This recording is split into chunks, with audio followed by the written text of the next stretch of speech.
कि एक बार एक आदमी एक छोटा सा बछड़ा खरीद के जा रहा था, सुंदर सा, और 3-4 चोरों की नजर पड़ी।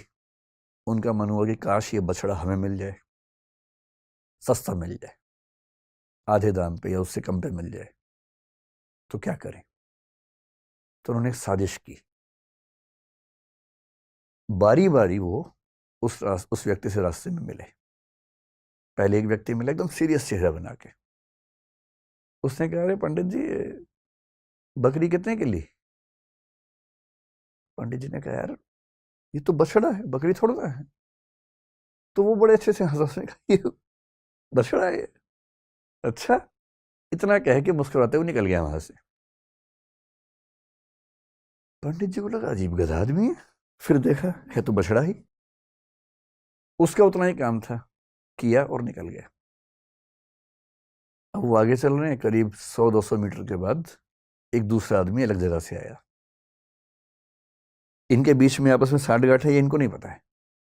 दूसरा आदमी आया और आते बोला, वाह पंडित जी, कितनी मोटी बकरी है, एकदम बछड़ा लग रही है देखने में तो।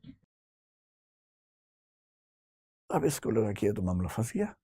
ध्यान से देखा, बोला, नहीं यार, मैं तो बछड़ा ही लाया हूं। बोला, वही तो मैं कह रहा हूं, देखने में लग रहा है एकदम, लेकिन है मोटी बकरी। ये कह के वो भी निकल गया। फिर 1 किलोमीटर बाद तीसरा मिला और उसने कहा, पंडित जी बस ऐसी ही बकरी चाहिए मुझे भी, कहाँ मिलेगी ऐसी बकरी?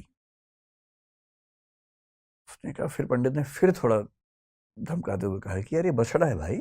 लेकिन अब वो दबाव कम बना रहा था, वो खुद दबाव में था। तो वो भी ठहाका मार के ऐसा बोला, बछड़ा ऐसा होता है, अच्छा, ये करके चला गया।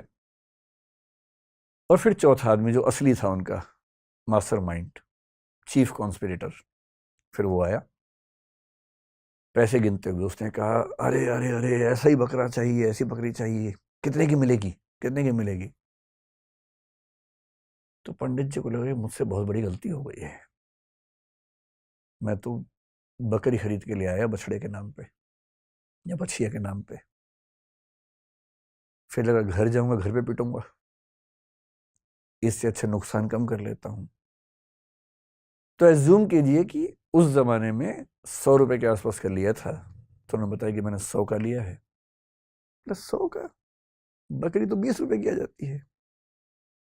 लेकिन ये इतनी तंदुरुस्त है, अगर आप चाहें तो मैं इसके बदले आपको 40 रुपए दे सकता हूं। और पंडित जी को लगा कि यार चलो, 60 का नुकसान सही, कम से कम 80 का तो नहीं होगा। और 40 का उसको दिया और खुश होकर घर लौटे कि बच गया आज तो। अब ये जो पंचतंत्र की कहानी है, ये इसलिए है कि जब हम जीवन में निर्णय करते हैं तो हमारे पास बहुत सारे ऊट पटांग से इनपुट्स आते हैं। और यदि आप बहुत समझदार इंसान नहीं हैं तो इस बात का पूरा खतरा है कि कोई ना कोई कभी ना कभी आपको बेवकूफ बना ही देगा। और हम जिस दौर में हैं, हम तो व्हाट्सएप यूनिवर्सिटी के दौर में हैं। सारा ज्ञान ही वहां से आता है। सोशल